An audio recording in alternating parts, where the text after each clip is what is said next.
Hello everyone, हम discuss कर रहे थे ये टर्म बुक वैल्यू। हमने यहाँ से कंटिन्यू करना है। बुक वैल्यू का मतलब है कि वो वैल्यू जो आपकी बुक्स में लिखी हुई है, वो वैल्यू जो आपकी बुक्स ऑफ अकाउंट्स में लिखी हुई है।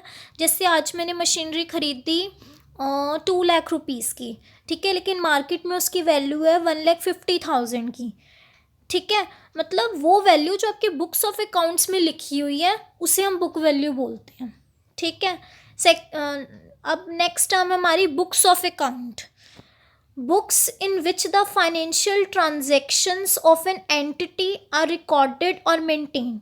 वो बुक्स जिसके अंदर हम फाइनेंशियल ट्रांजेक्शन को रिकॉर्ड करते हैं और मेंटेन करते हैं।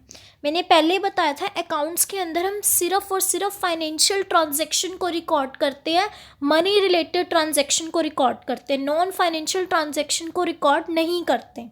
ओके, चलते हैं नेक्स्ट टर्म की तरफ, that is cost of goods sold. Simple है कि गुड्स को सोल्ड करने में हमारी कितनी कॉस्ट लगी, जैसे रॉ मटेरियल वगैरह, वो जो एक्सपेंस हमारे कितने लगे, ठीक है।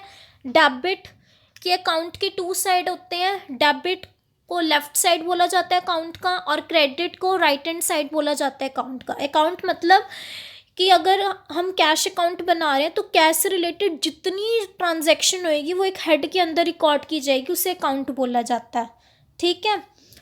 डेप्रिसिएशन, डेप्रिसिएशन की एसेट की वैल्यू में गिरावट आनी। एसेट की वैल्यू में गिरावट कैसे आती है? Because of usages, passage of time और एक्सीडेंट।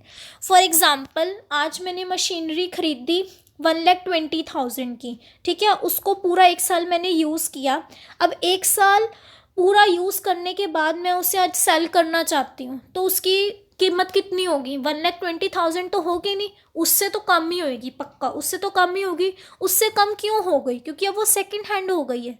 उसको यूज़ किया मैंने, टाइम उसका बीत गया, थोड़ी सी हो सकता है वो ख़राब हो गई हो, ठीक है। टाइम के साथ चीज़ों की वैल्यू कम हो जाती है ना, थोड़ी सी ख़राब हो गई हो, एक्सीडेंट हो गया हो, कुछ भी हो सकता है। एक टाइम के बाद जब कोई नई चीज़ होती है उसको जब हम यूज़ कर लेते हैं, यूज़ करते रहते उस चीज़ को, तो उस चीज़ की वैल्यू कम हो जाती है ना, तो उसी को डेप्रिसिएशन बोला जाता है।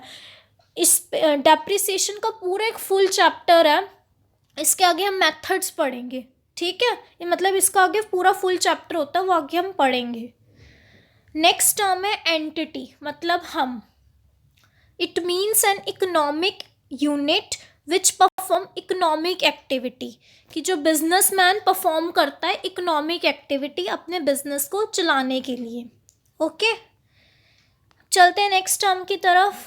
इंसॉल्वेंट, इंसॉल्वेंट का मतलब है जो अपने डेट्स को पूरा नहीं कर पा रहा, जो अपने डेट्स को पे नहीं कर पा रहा। सॉल्वेंट का मतलब होता है जो अपने डेट्स को पे कर पा रहा है, इस पोजीशन में है कि जो जो अपने डेट्स को पे कर पा रहा है, कि जो उसने कि जिसने बिजनेस से पैसा लिया वो पैसा चुका पा रहा है।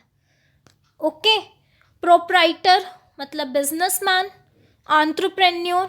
ओके, रिबेट, ये मैं पहले बता चुकी हूँ। रिबेट का मतलब है कि जो प्राइसेस में हमें बेनिफिट मिलता है, कि अगर कोई 30 रुपीज़ की चीज़ हमें 27 में मिल रही है तो वो 3 रुपीज़ जो है वो रिबेट है।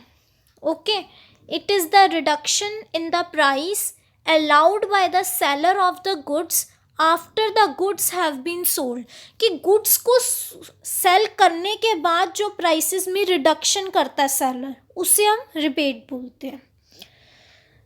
That's for all, I hope you will like this lecture. अगर आपको ये लेक्चर अच्छा लगता है तो प्लीज़ मेरे इस चैनल को सब्सक्राइब कीजिए, लाइक कीजिए और शेयर कीजिए अपने फ्रेंड्स के साथ। Okay, bye bye, thank you.